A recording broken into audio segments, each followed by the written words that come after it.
এই ভিডিওতে WBH এর টেস্ট পেপারে সেকেন্ড পার্ট নিয়ে ডিসকাস করা হয়েছে। ফার্স্ট পার্ট অলরেডি পোস্ট করা হয়েছে, যার লিঙ্ক ডিসক্রিপশনে আছে। আর অনেকে বলছো যে স্যার তাড়াতাড়ি পোস্ট করতে হবে, তো এরপর থেকে আমি চেষ্টা করব সত্যিই তাড়াতাড়ি পোস্ট করার। আর এই পার্টে যাদের অসুবিধা হচ্ছে যে বইয়ের উত্তরটা ভুল আছে নাকি তোমরা যেটা সলভ করছো সেটা ভুল হচ্ছে, সমস্ত কিছু জলের মতো পরিষ্কার করে আলোচনা করা হয়েছে।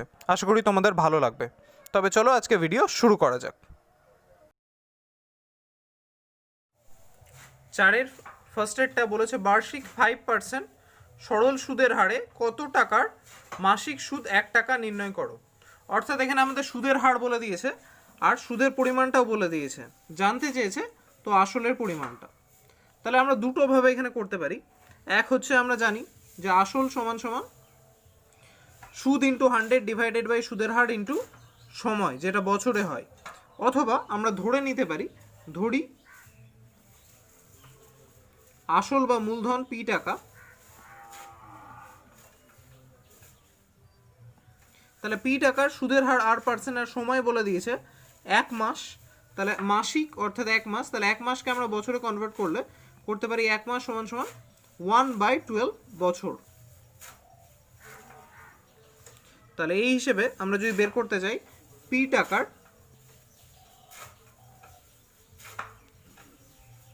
5% হারে 1/12 বছরে সুদ, সরল সুদ আমরা প্রত্যেকেই জানি নর্মাল কীভাবে বের করতে হয়, আসল ইন্টু সুদের হার ইন্টু সময়, অবশ্যই বছরে, তো 1/12 ডিভাইডেড বাই 100। এটা হচ্ছে আমাদের সুদের পরিমাণটা। আর প্রশ্নে এই সুদের পরিমাণটা বলা হয়েছে 1 টাকা। তাহলে দুটোকে কম্পেয়ার করলে খুব ইজিলি আমরা পি এর মানটা পেয়ে যাব। তার আগে এই বাই 12টাকে আমরা একটু গুছিয়ে নিই এইভাবে, পি ইন্টু 5/100 ইন্টু 12, এইভাবে। তাহলে এটা হচ্ছে আমাদের সুদ। আর বইয়ে বলেছে, অর্থাৎ কোশ্চেনে বলেছে যে সুদের পরিমাণ 1 টাকা। তাহলে আমরা এখানে লিখতে পারি প্রশ্ন অনুসারে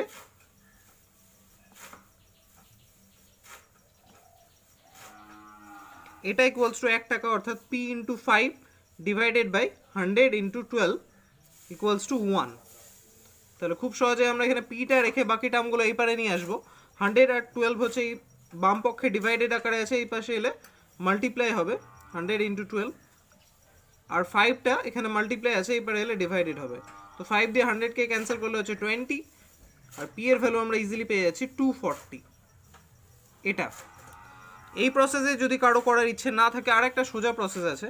সেক্ষেত্রে আমরা কি করব, আসলের পরিমাণটা আমরা এখানে জানি না, আর আসল বের করার ফর্মুলা আমরা জানি আসল সমান সমান সুদ ইন্টু 100 ডিভাইডেড বাই সুদের হার ইন্টু সময়, যেটা বছরে। তাহলে আমরা এখানে সুদ কত পাচ্ছি 1 টাকা ইন্টু 100 ডিভাইডেড বাই সুদের হার এখানে 5%, তো 5 আর ইন্টু সময় হচ্ছে যেটা 1/12 বছর, কারণ 1 মাস বলেছে, যেটাকে আমরা বছরে কনভার্ট করলে 1/12 হয়। তো এখান থেকে খুব সহজে ডাইরেক্টলি আমরা আসলটা বের করতে পারি। তোমরা চাইলে এই প্রসেসও অ্যাপ্লাই করতে পারো। সেক্ষেত্রে এই 12টা উপরে চলে আসবে আর রাশিটা এমন দাঁড়াবে 1 ইন্টু 100 ইন্টু 12 ডিভাইডেড বাই 5। তো 5 দিয়ে 100কে ক্যান্সেল করলে হয় 20, আর আমাদের ভ্যালু বেরোয় 240। তো আমরা এই প্রসেসেও চাইলে 240 অ্যান্সার বের করতে পারতাম। তো এই ক্ষেত্রেও আমাদের আসলের পরিমাণ 240, আর এই ক্ষেত্রেও তোমরা কেউ স্ক্রিনশট নিতে চাইলে নিতে পারো। নেক্সট হচ্ছে রোমান নাম্বার 2, বলেছে A:B:C:D 1/2:1/3:1/4:1/5 হয়, তবে A+B:C+D এর মান কত। তবে চলো শুরু করা যাক। আমাদের এখানে যে ইনফরমেশনটা দিয়ে দিয়েছে সেটা ফার্স্টে আমরা টুকে নেব। বলেছে A:B:C:D ইকুয়ালস টু 1/2:1/3:1/4:1/5। অর্থাৎ অনুপাতটা ভগ্নাংশের অনুপাত আকারে আছে। ফার্স্টে এটাকে আমরা কি করব, এটাকে আমরা যেটা অখণ্ড সংখ্যা হয় সেই অনুপাতে নির্ণয় করব, অর্থাৎ ভগ্নাংশগুলো থেকে একটা সিম্পল পূর্ণ রাশির অনুপাত আকারে প্রকাশ করব। সেই নিয়মে আমাদের হরের লসাগু দিয়ে প্রত্যেকটা টার্মকে মাল্টিপ্লাই করতে হয়। তাহলে এই ক্ষেত্রে যদি আমরা দেখি আমাদের কাছে আছে 2, 3, 4 আর 5, অর্থাৎ আমাদের লসাগু হচ্ছে 60। তাহলে 60 দিয়ে প্রত্যেকটাকে মাল্টিপ্লাই করলে আমরা এই অনুপাতটাকে পেয়ে যাচ্ছি 60/2 is to 60/3 is to 60/4 is to 60/5। যেখান থেকে পাবো 30:10 20:15:12, অর্থাৎ এই অনুপাতে আমরা পেলাম এ বি সি ডির অনুপাতটাকে।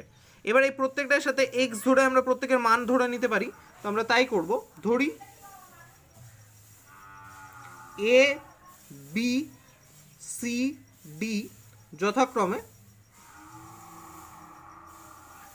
এ হচ্ছে 30x, বি হচ্ছে 20x, সি হচ্ছে 15x, আর 12 হচ্ছে, আর ডি হচ্ছে 12x। চারটের মানই আমরা এখানে পেয়ে গেলাম। এরপর আমাদের জন্য a plus b is to c plus d বের করা কোনো রকম অসুবিধা হবে না। তাহলে a plus b is to c plus d বের করবো, কারণ এদের প্রত্যেকের আর্টিফিশিয়াল ভ্যালু আমরা পেয়ে গেছি। a প্লাস বি, এ হচ্ছে 30x আর বি হচ্ছে 20x, তাহলে 30x plus 20x is to C হচ্ছে 15x প্লাস ডি হচ্ছে 12x। তাহলে ক্যালকুলেট করলে আমরা এখানে পাচ্ছি 30 প্লাস 20 অর্থাৎ 50x ইস টু 27x। তো 50 আর 27 এর মধ্যে তো কিছু কমন যায় না, তো আমাদের অ্যান্সার বেড়েছে 50:27। আশা করি বুঝতে পেরেছো সবাই। তাহলে এই হচ্ছে আমাদের সেকেন্ড নাম্বার কোয়েশ্চেনটার অ্যান্সার। কেউ স্ক্রিনশট নিতে চাইলে এমনভাবে নিতে পারো। 3 নাম্বার বলেছে 1/x = 2 - √3 হলে x এর মান কত? তাহলে 1/x এর ভ্যালু বলে দিয়েছে 2 - √3।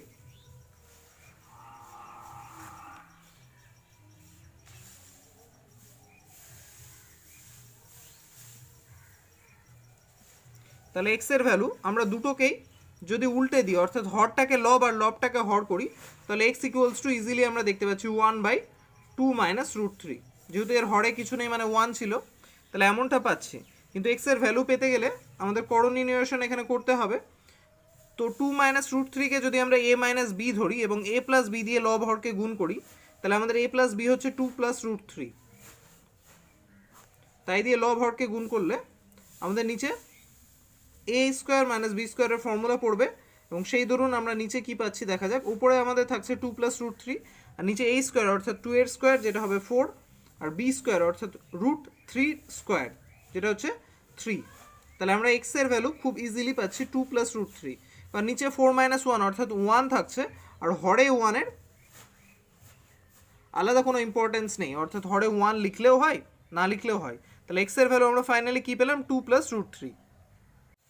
নেক্সট হচ্ছে 4 নাম্বার বলেছে x² - x = k 2x - 1 সমীকরণের বীজদ্বয়ের সমষ্টি শূন্য হলে k এর মান নির্ণয় করো। তাহলে আমরা ফার্স্টে সমীকরণটা টুকে নেব, আর এখানে আমাদের বীজদ্বয়ের সমষ্টি শূন্য বলেছে, আর বীজদ্বয়ের সমষ্টি বের করার নিয়ম আমরা জানি, সেই হিসেবে আমাদের বীজদ্বয় বের করব এবং সেটাকে শূন্যর সাথে কম্পেয়ার করব। সমীকরণটা আমাদের এখানে বলা হয়েছে x² - x = k ব্র্যাকেটে 2x - 1 এমনটা।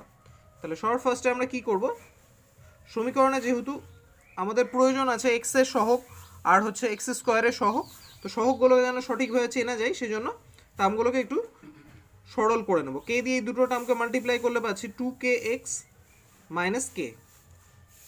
এরপর x² - x - 2kx + k = 0 এমনটা হচ্ছে। মাঝের দুটো টার্ম থেকে আমরা x কমন নেব, কারণ আমাদের x এর সহগটা তাহলে বুঝতে সুবিধা হবে। x কমন নিলে আমরা মাঝের দুটো টার্ম থেকে ভেতরে পাচ্ছি 1 + 2k + k = 0।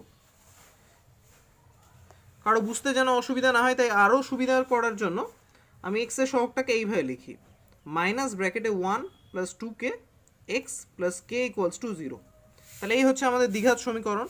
এক্ষেত্রে b অর্থাৎ x এর সহগ হচ্ছে আমাদের এই টার্মটা, আর a অর্থাৎ x² এর সহগ হচ্ছে 1। আর আমরা জানি কোনো সমীকরণের দ্বিঘাত সমীকরণের বীজদ্বয়ের সমষ্টি পাওয়ার জন্য আমাদের -b/a করতে হয়। তাহলে আমরা আমাদের এই ক্ষেত্রে অতএব বীজদ্বয়ের সমষ্টি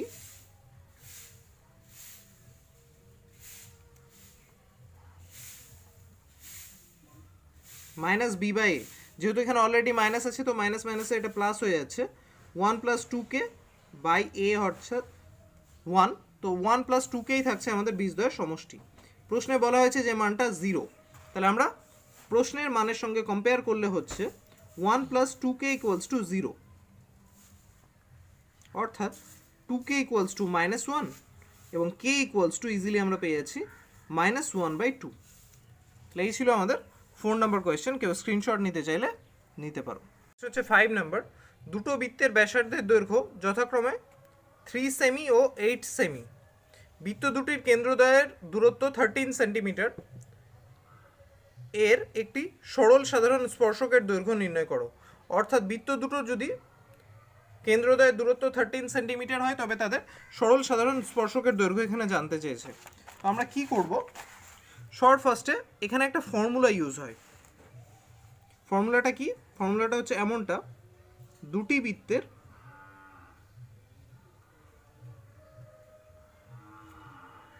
সরল সাধারণ স্পর্শকের দৈর্ঘ্য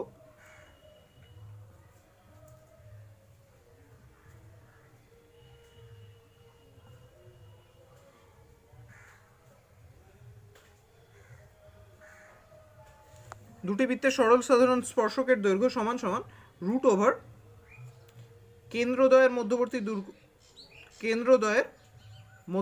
দূরত্ব। কেন্দ্র বলতে অবশ্যই বৃত্ত দুটোর কেন্দ্র,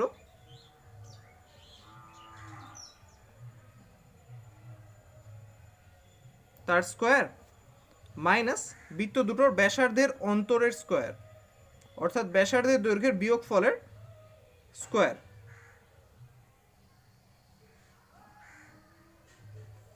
এমনটা। তো এই ফর্মুলাটা অ্যাপ্লাই করে খুব সহজে আমরা অ্যান্সারটা পেয়ে যাব। এবার অ্যান্সারটা পেয়ে যাওয়ার পর আমরা আলোচনা করব এই ফর্মুলাটা কোথা থেকে আসছে, অর্থাৎ কেন এই ফর্মুলাটা হচ্ছে।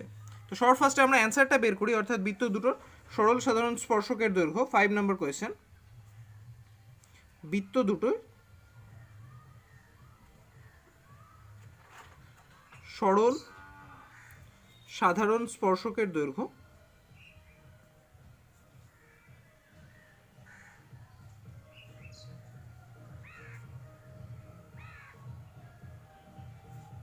তাহলে এই ক্ষেত্রে আমাদের কেন্দ্রদ্বয়ের মধ্যবর্তী দূরত্ব তো প্রশ্নে বলে দিয়েছে 13 সেন্টিমিটার।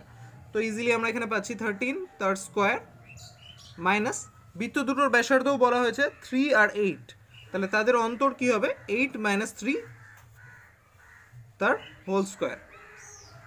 এত সেন্টিমিটার, যেহেতু ইউনিটগুলো সেন্টিমিটারে আছে তো ক্যালকুলেট করা যাক। 139 হচ্ছে 13 এর স্কোয়ার হচ্ছে 169 আর 8 - 3 হচ্ছে 5, 5 এর স্কোয়ার হচ্ছে 25, একবারে ডাইরেক্ট করে নিলাম। তো আমরা পাচ্ছি রুট ওভার 144, অর্থাৎ সরল সাধারণ স্পর্শকের দৈর্ঘ্য আমরা পেয়ে গেলাম 12 সেন্টিমিটার। তাহলে এই ছিল আমাদের অঙ্কটা। এবার আমি যেমনটা বললাম যে কেন সরল সাধারণ স্পর্শকের দৈর্ঘ্যে এই ফর্মুলা অ্যাপ্লাই হচ্ছে সেটা দেখা যাক। সাপোজ এটা হচ্ছে এই দুটো আমাদের বৃত্ত, এটা হচ্ছে ফার্স্ট বৃত্ত আর এটা হচ্ছে সেকেন্ড বৃত্ত।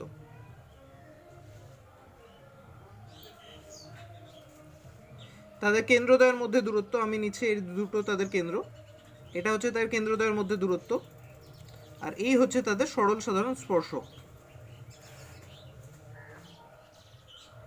ছবিটা একটু টেরা হয়ে গেল, যাই হোক এই হচ্ছে সরল সাধারণ স্পর্শক।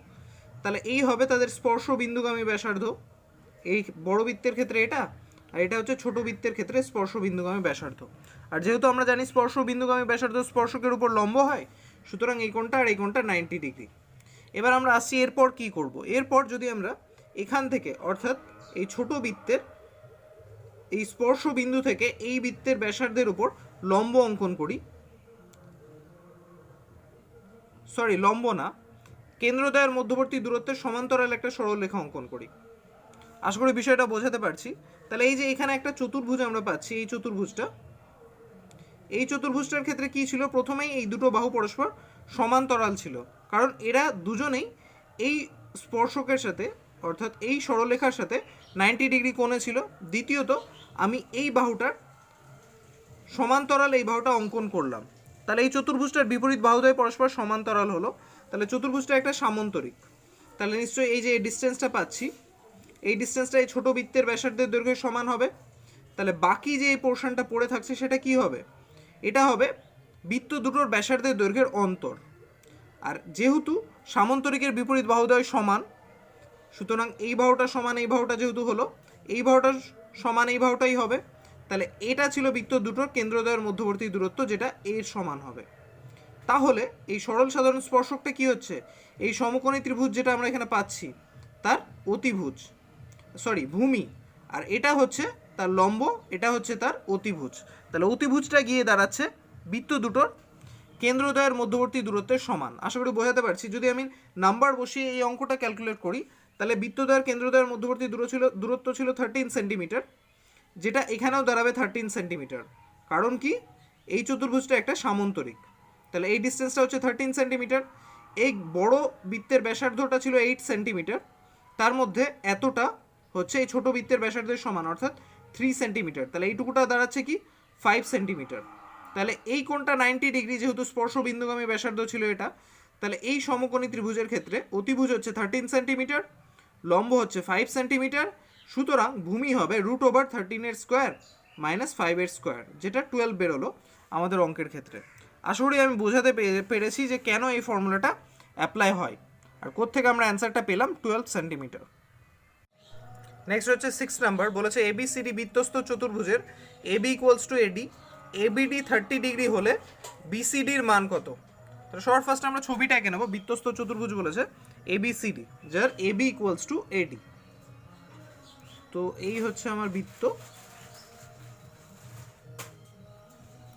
আর এই হচ্ছে আমার বৃত্তস্থ চতুর্ভুজ। খেয়াল রাখতে হবে এবি ইকুয়ালস টু এডি বলেছে, তো এই দুটোকে সমান মোটামুটি নিয়ে নিচ্ছি।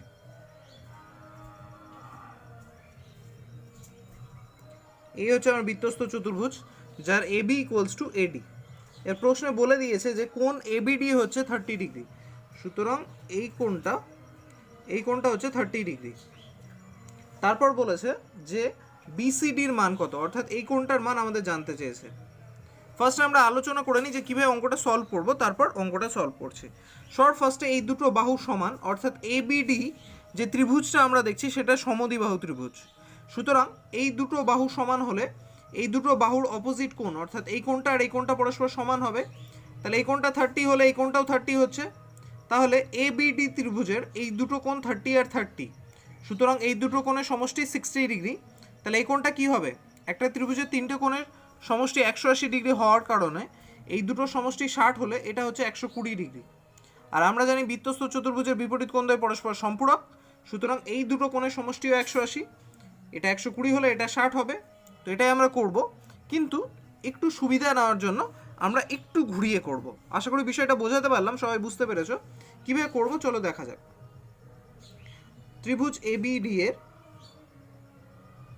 সর্বপ্রথমে আমরা কি জানি যে এবি ইকুয়ালস টু এডি, অতএব কোণ এডিবি ইকুয়ালস টু এবিডি, যেটা বলে দিয়েছে 30 ডিগ্রি। এবার আমরা কি করব, এবার আমরা দেখাবো যে ত্রিভুজ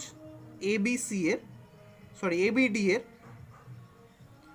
কোণ বিএডি ইকুয়ালস টু 180 মাইনাস, আমরা জানি একটা ত্রিভুজের কোনো একটা কোণের মান বের করতে হলে 180 থেকে অপর দুটো কোণের সমষ্টি বিয়োগ করতে হয়। সুতরাং আমাদের এখানে হচ্ছে এবিডি প্লাস এডিবি, কারণ এবিডি ত্রিভুজের বিএডি ছাড়া অপর দুটো কোণ এই দুটোই। আবার অন্য ক্ষেত্রে বৃত্তস্থ চতুর্ভুজ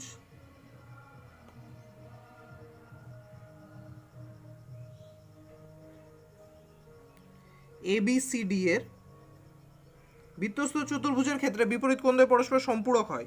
সেই ধরুন যদি আমরা বিএডি কোণটা চাই, তাহলে বিএডি কোণের অপোজিট কোণ যেহেতু এটা, অর্থাৎ এদের দুজনের সমষ্টি 180, তাহলে এটা বিএডি কোণটা কি হবে 180 থেকে এটার বিয়োগফল। তাহলে আমরা এখানে লিখতে পারি 180 মাইনাস বিসিডি, এমনটা। তাহলে বিএডি কোণের মান একবার হচ্ছে 180 বিয়োগ এই দুটো সমষ্টি, আর একবার হচ্ছে 180 বিয়োগ এটা। তাহলে আমরা যদি এই দুটোকে কম্পেয়ার করি, তাহলে আমরা ইজিলি দেখতে পাচ্ছি যে এই দুটোর সমষ্টি বিসিডির সমান, তাই নাকি? তাহলে আমরা লিখতে পারবো 1 নং ও 2 নং তুলনা করে পাই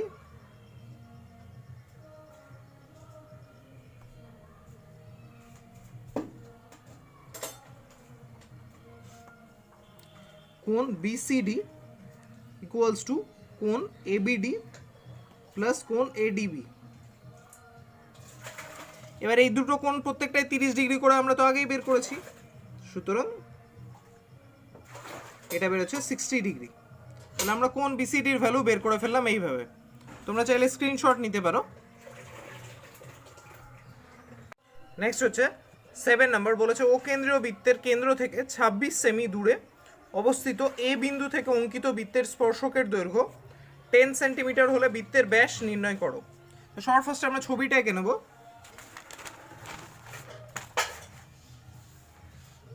প্রশ্নে বলেছে ও কেন্দ্রীয় বৃত্তের কেন্দ্র থেকে 26 সেমি দূরে একটা বিন্দু থেকে, তাহলে ধরে নিচ্ছি এই আমাদের ও কেন্দ্রীয় বৃত্ত, এই তার কেন্দ্র, এখান থেকে 26 সেমি দূরের বিন্দু হচ্ছে এটা এ ধরে নিলাম, তাহলে এই ডিস্টেন্সটা হচ্ছে 26 সেমি। তারপর বলেছে যে এ বিন্দু থেকে বৃত্তের ওপর অঙ্কিত স্পর্শকের দৈর্ঘ্য 10 সেন্টিমিটার, তাহলে আমি ধরে নিচ্ছি এই হচ্ছে এ বিন্দু থেকে বৃত্তের ওপর অঙ্কিত স্পর্শক, যেটা দৈর্ঘ্য 10 সেন্টিমিটার, আর এটা হচ্ছে স্পর্শ বিন্দু। তাহলে এটা হবে কি স্পর্শ বিন্দুগামী ব্যাসার্ধ, যেটা স্পর্শকের সাথে লম্ব থাকে। যেহেতু স্পর্শকটার দৈর্ঘ্য বলেছে 10 সেন্টিমিটার, তো সেখানে খুব সহজে আমরা বৃত্তটার ব্যাসার্ধ পেয়ে যাব, কারণ এটা একটা সমকোণী ত্রিভুজ যার ভূমি 10 সেন্টিমিটার, অতিভুজ 26 সেন্টিমিটার, সেখান থেকে আমরা ব্যাসার্ধটা পেয়ে যাব। আর বৃত্তটার ব্যাসার্ধ একবার পেলে তাকে 2 দিয়ে মাল্টিপ্লাই করে ইজিলি ব্যাস পাওয়া যাবে। তবে চলো আমরা ডাইরেক্ট এখানে আর কিছু ধরছি না, লিখব বৃত্তটির ব্যাসার্ধ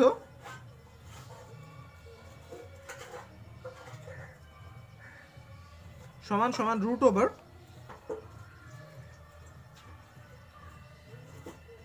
26 এর স্কোয়ার মাইনাস 10 এর স্কোয়ার। এখানে পাশে লিখতে পারো যেহেতু স্পর্শ বিন্দুগামী ব্যাসার্ধ স্পর্শকের উপর লম্ব,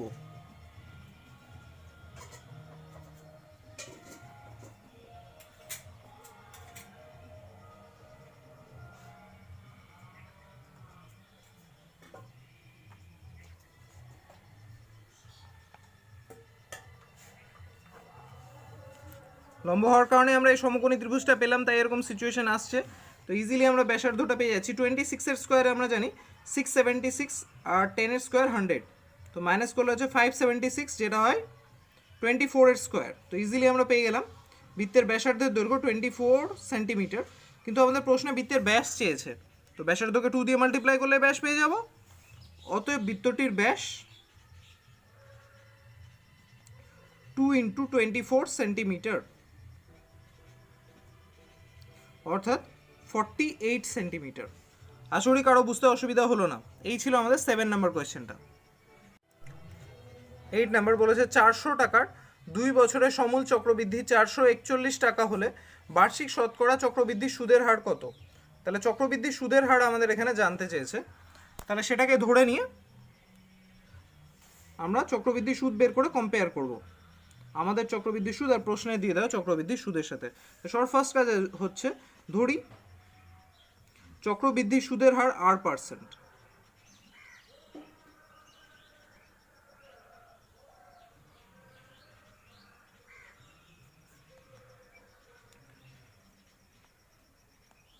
তাহলে চক্রবৃদ্ধির সুদের হার আমরা যখন R% ধরলাম, তাহলে 400 টাকার R% হারে 2 বছরের সমূল চক্রবৃদ্ধি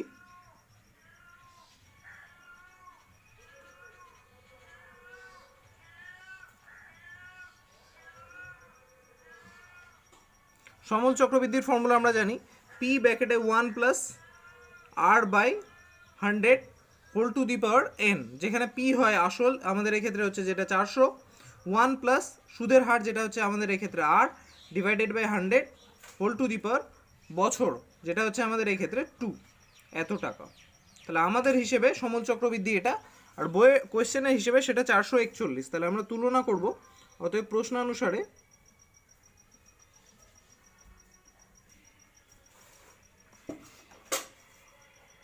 400 ব্র্যাকেটে 1 plus R/100 whole to the power 2 equals to 441। এখানে আমরা পাচ্ছি 1 plus R/100 whole square equals to এই 400কে এই পারে যদি আমি আনি তো পাচ্ছি 441 ডিভাইডেড বাই 400 এমনটা। এবার যেহেতু আমাদের বাম পক্ষে স্কোয়ার আছে, আর এখানে আমরা দেখতে পাচ্ছি 441 21-এর আর 420 স্কোয়ার, তো এই সাইডটাও একটা স্কোয়ার টার্ম নিয়ে নিই, তাহলে বোথ সাইড থেকে স্কোয়ারটা ইজিলি সরিয়ে দেওয়া যাবে। এখানে 441 হচ্ছে 21 আর 420 স্কোয়ার। এবার বোথ সাইড থেকে যদি আমরা স্কোয়ার সরিয়ে দিই তাহলে এখানে পাচ্ছি 1 প্লাস r/100 ইকুয়ালস টু 21/20 এমনটা। প্রথমে 1টাকে এই পারে নিয়ে এসে আমরা মাইনাস যদি করি তাহলে আমরা এখানে পাচ্ছি r/100 ইকুয়ালস টু 21/20 মাইনাস 1। তো মাইনাসটা করা যাক।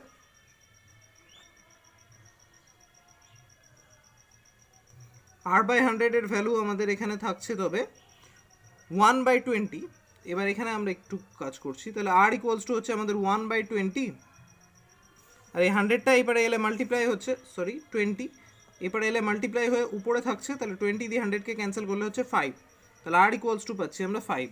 অঙ্কটা এখানে হওয়ার পর এখানে একটু করানো হলো, তাহলে সুদের হার আমরা পেয়ে গেলাম এক্ষেত্রে 5%। তাহলে এই ছিল আমাদের 8 নাম্বার কোয়েশ্চেন, তার সলিউশন হচ্ছে 9 নাম্বার। বলেছে একটা বৃত্তের উপর অবস্থিত পি ও কিউ বিন্দু দুটিতে অঙ্কিত স্পর্শক দুটো এই বিন্দুতে ছেদ করেছে। পি এ কিউ 60 ডিগ্রি হলে এপি কিউ এর মান কত? তাহলে সবার ফার্স্ট আমরা ছবিটা এঁকে নেব। 9 নাম্বার বলেছে একটা বৃত্তের উপর দুটো বিন্দুতে অঙ্কিত স্পর্শক হচ্ছে পি ও কিউ বিন্দুতে অঙ্কিত স্পর্শক দ্বয় পরস্পরকে এ বিন্দুতে ছেদ করে। তাহলে আমি ধরে নিচ্ছি এখানে এটা হচ্ছে আমার পি বিন্দু, এটা হচ্ছে আমার কিউ বিন্দু, আর পি বিন্দুতে অঙ্কিত স্পর্শক এটা, কিউ বিন্দুতে অঙ্কিত স্পর্শক এটা, যারা এই বিন্দুতে পরস্পরকে ছেদ করে। আর বৃত্তের কেন্দ্রও বলেনি, তো আমি এখানে বৃত্তের কেন্দ্রটা এখানে ধরলাম। এর প্রশ্নে জানতে চাওয়া হয়েছে যে যদি পি এ কিউ অর্থাৎ এই কোণটার মান 60 ডিগ্রি হয় তবে এপি কিউ এর ভ্যালু কত, অর্থাৎ এপি কিউ এই কোণটার মান জানতে চেয়েছে। বিষয়টা খুব সিম্পল। আমরা জানি কি বৃত্তের বহিস্থ কোনো বিন্দু থেকে স্পর্শক অঙ্কন করলে একই বৃত্তের উপর স্পর্শক অঙ্কন করলে স্পর্শক দুটোর দৈর্ঘ্য সমান হয়। সুতরাং এই এপি কিউ ত্রিভুজের এপি আর এই কিউ এই দুটো বাহু সমান, তাহলে এদের বিপরীত কোণ দুটোও সমান হবে, অর্থাৎ এই কোণটা আর এই কোণটা সমান। এবং সেখান থেকে একটা ত্রিভুজের তিনটে কোণের সমষ্টি 180, সেখান থেকে খুব সহজেই এই কোণগুলো বের করা যাবে। তবে চলো শুরু করা যাক। সবার ফার্স্টে আমরা লিখবো এক্ষেত্রে AP equals to A Q, ব্র্যাকেটে কারণ বহিস্থ বিন্দু থেকে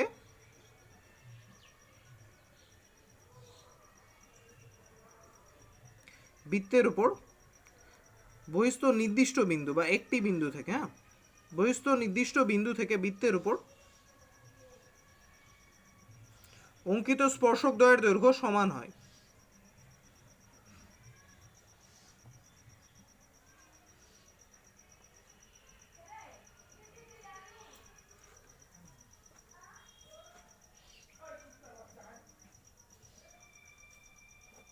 সুতরাং এখানে যদি আমরা দেখি ছবিটায়, তাহলে এ বহিস্থ বিন্দু এবং এই দুটো স্পর্শক হচ্ছে, তাই এই দুটো দৈর্ঘ্য সমান।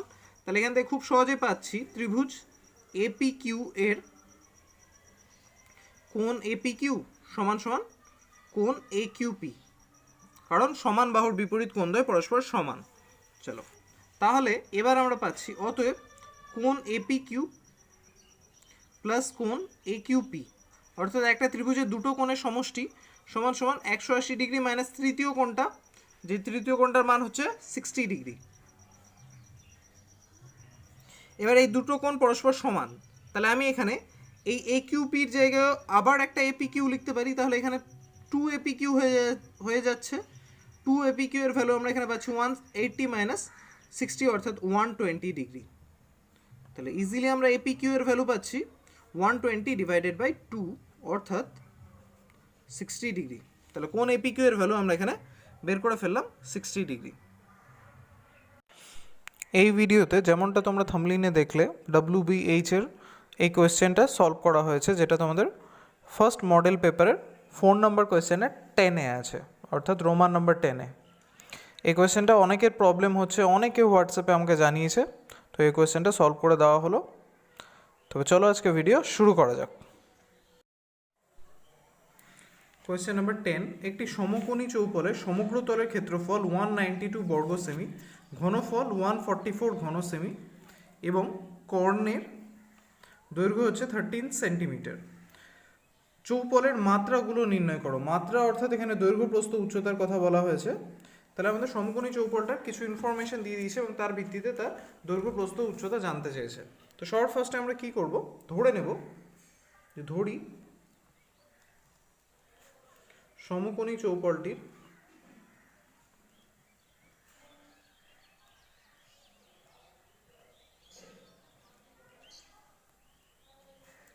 দৈর্ঘ্য প্রস্থ উচ্চতা যথাক্রমে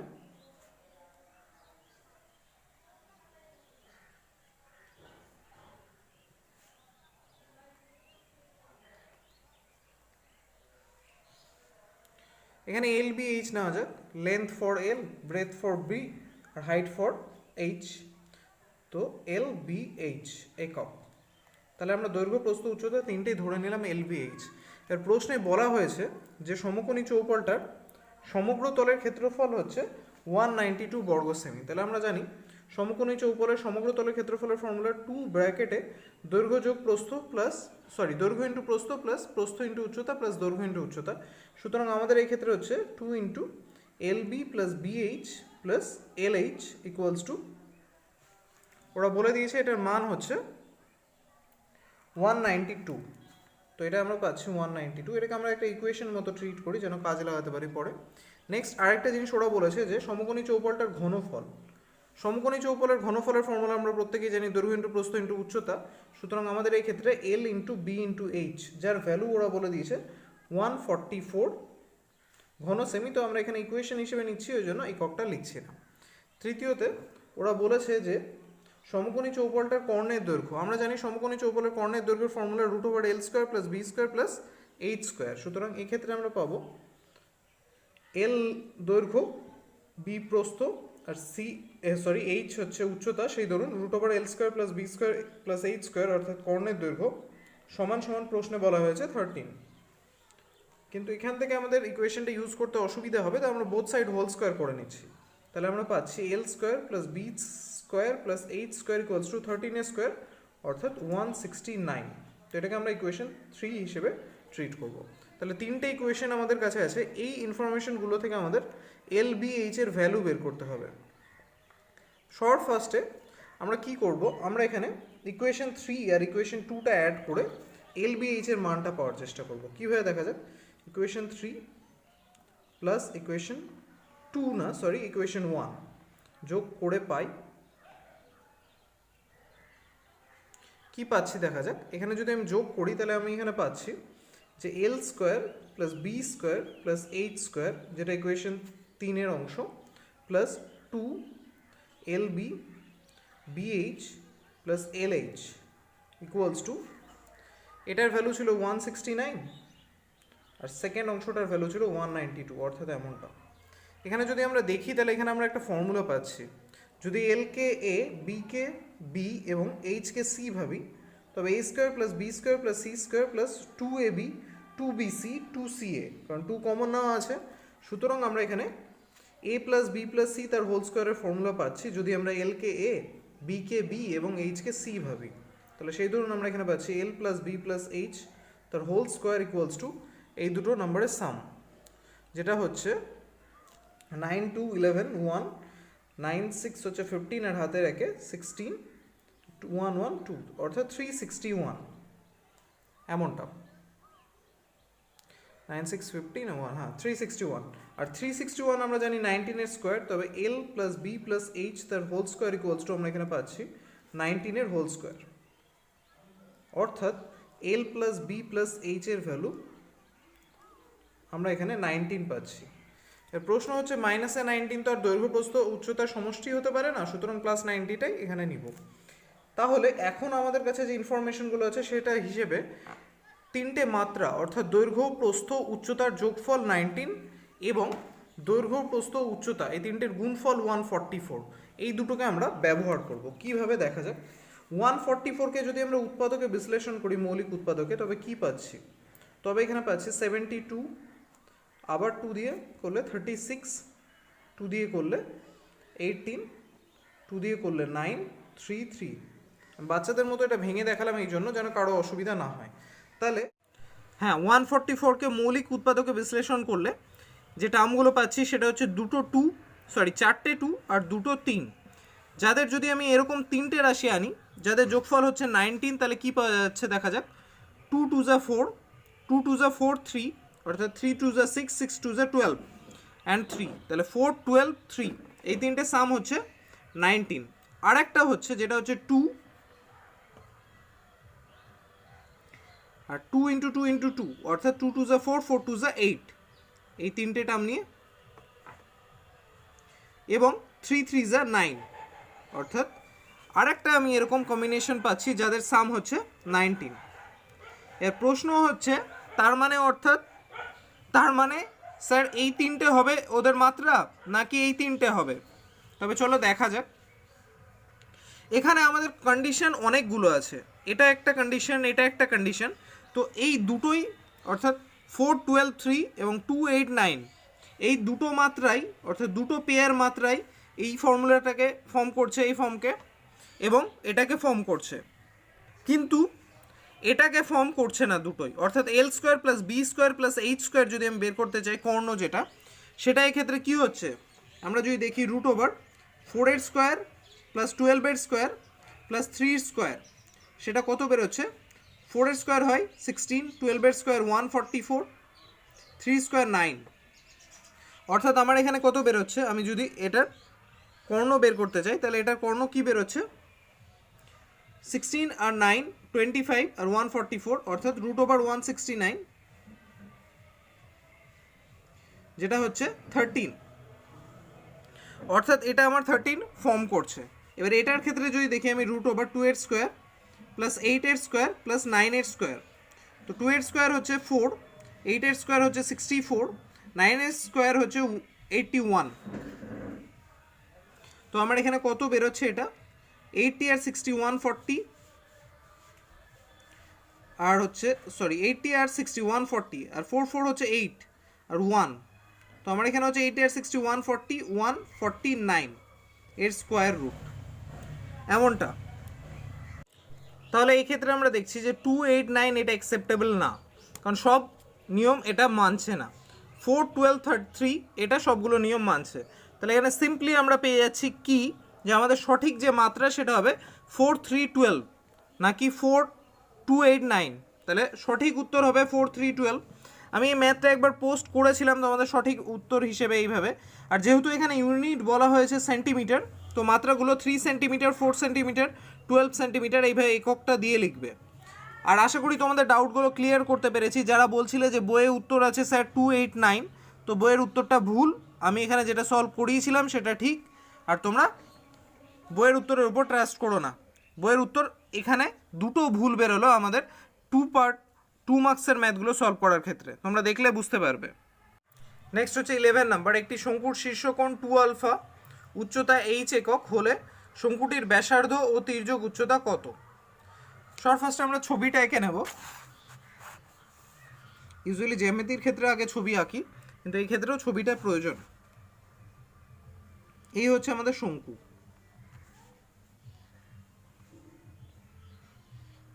শঙ্কুর ক্ষেত্রে একটা বৈশিষ্ট্য হয় এই যে শঙ্কুর ব্যাসার্ধ, লম্ব উচ্চতা অর্থাৎ যেটা শুধু উচ্চতা বলি, এবং তির্যক উচ্চতা, এই তিনটে মিলে একটা সমকোণী ত্রিভুজ তৈরি করে, যার এই কোণটা হয় সমকোণ এবং তির্যক উচ্চতাটা হয় অতিভুজ, ব্যাসার্ধটা হয় সেক্ষেত্রে লম্ব এবং উচ্চতাটা হয় সেক্ষেত্রে ভূমি। কারণ এটাকে যদি আমরা সমকোণী ভাবি তাহলে আমাদের ভাবতে হবে বিষয়টাকে এইভাবে, এবং সেক্ষেত্রে তাই হচ্ছে। এর প্রশ্নে বলা হয়েছে যে এর শীর্ষকোণ অর্থাৎ এই গোটা কোণটা যেটাকে এই উচ্চতা সমান দুটো ভাগে ভাগ করে, এই শীর্ষকোণটা বলা হয়েছে 2 আলফা। তাহলে এই ছোট্ট কোণটা কি হবে? আলফা নিশ্চয়ই। এখান থেকে আমরা ত্রিকোণমিতির ফর্মুলা অ্যাপ্লাই করে এই অঙ্কটা করতে পারি, কিন্তু তা আমরা করব না বা করার প্রয়োজন পড়বে না। কারণটা কি? কারণ হচ্ছে ত্রিকোণমিতি তোমাদের সিলেবাস থেকে এবার বাদ দিয়ে দিয়েছে, কিন্তু তবুও এই অঙ্কটা হয়তো বাই মিস্টেক এসে গেছে, কারণ এখানে শঙ্কু উল্লেখ আছে, তাই ত্রিকোণমিতির হেল্প ছাড়া কোনোভাবেই ব্যাসার্ধ বা তির্যক উচ্চতা বের করা যাবে না। কিন্তু তবুও যারা কিউরিয়াস যে কিভাবে বের করা যেত, তাদের জন্য আমি এটা করে দেখাচ্ছি। এটা একটা সমকোণী ত্রিভুজ। আর যারা ত্রিকোণমিতি শুরুতে শিখেছো অবশ্যই সবাই হয়তো শিখেছো, সিলেবাস তো পড়ে বাদ গেল। এটা হচ্ছে আমাদের আলফা, এটা হচ্ছে আমাদের অতিভুজ। তাহলে সেই হিসেবে যেহেতু উচ্চতাটা আমরা জানি, অর্থাৎ লম্ব উচ্চতাটা এইচ, লম্ব উচ্চতার সাথে আমরা একবার ব্যাসার্ধ আর একবার তির্যক উচ্চতা সম্পর্কও বানাবো। যখন ব্যাসার্ধ সম্পর্ক বানাবো সেক্ষেত্রে ব্যাসার্ধটা আমাদের লম্ব, তির্যক উচ্চতাটা আমাদের ভূমি। আর লম্ব ভূমি রিলেটেড সম্পর্ক আমাদের হয় ট্যান অথবা কট। তাহলে আমরা এক্ষেত্রে লিখতে পারি ট্যান আলফা ইকুয়ালস টু ব্যাসার্ধ বাই উচ্চতা, অর্থাৎ লম্ব বাই ভূমি। উচ্চতা তো এইচ, তো এইচই লিখলাম। তাহলে ইজিলি এখানে আমি ব্যাসার্ধ পাচ্ছি, এইচটা এইদিকে এলে এইচ ট্যান আলফা। তো খুব ইজিলি আমরা এখানে ব্যাসার্ধ পেয়ে যাচ্ছি শঙ্কুটার এইচ ট্যান আলফা। এর প্রশ্ন হচ্ছে ব্যাসার্ধটা লম্ব, ভূমি ছিল এইচ, তো ট্যান আলফা পেয়ে গেলাম ব্যাসার্ধ। তির্যক উচ্চতাটা তাহলে কীভাবে পেতে পারি? তাহলে করা যাক। তির্যক উচ্চতা এখানে আছে আমার অতিভুজে আছে তির্যক উচ্চতা, আর আমার ভূমিতে আছে উচ্চতা। তাহলে আমি এখানে কোন ফর্মুলা অ্যাপ্লাই করব? এখানে আমাকে অ্যাপ্লাই করতে হবে ভূমি বাই অতিভুজ, অর্থাৎ কজ, অথবা অতিভুজ বাই ভূমি, অর্থাৎ সেক। তবে চলো অ্যাপ্লাই করা যাক। তাহলে আমি এখানে কি লিখব? কজই অ্যাপ্লাই করা যাক। কজ আলফা ইকুয়ালস টু ভূমি বাই অতিভুজ। ভূমি হচ্ছে আমার উচ্চতার যেটা এইচ, আর অতিভুজ হচ্ছে তির্যক উচ্চতা।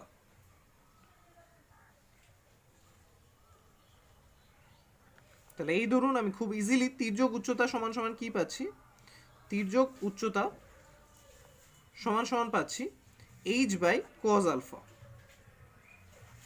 অর্থাৎ তির্যক উচ্চতাকে আমি ডাইরেক্ট লিখতে পারি এমনটা যে তির্যক উচ্চতা সমান সমান এইচ সেক আলফা, এমনটা।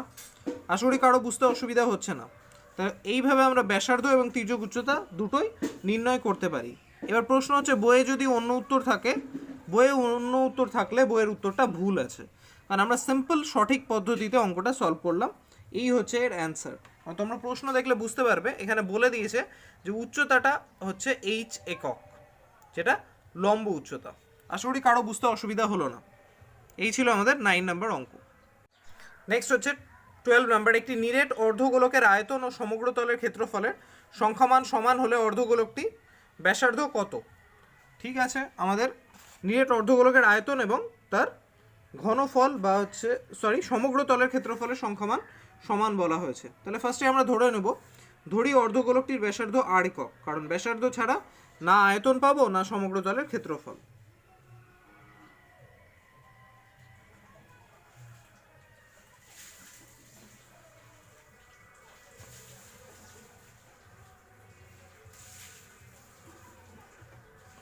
এবার আমরা ডাইরেক্ট কম্প্যারিজনে আসবো, অর্থাৎ ওরা যেটা বলেছে যে সংখ্যামান সমান, সেই হিসেবে আমরা পাচ্ছি প্রশ্নানুসারে অর্ধগোলকের আয়তন কি? অর্ধগোলকের আয়তন আমরা জানি 2/3 পাই আর কিউব, এবং তার সমগ্র তলের ক্ষেত্রফল আমরা কি জানি 3 পাই আর স্কোয়ার।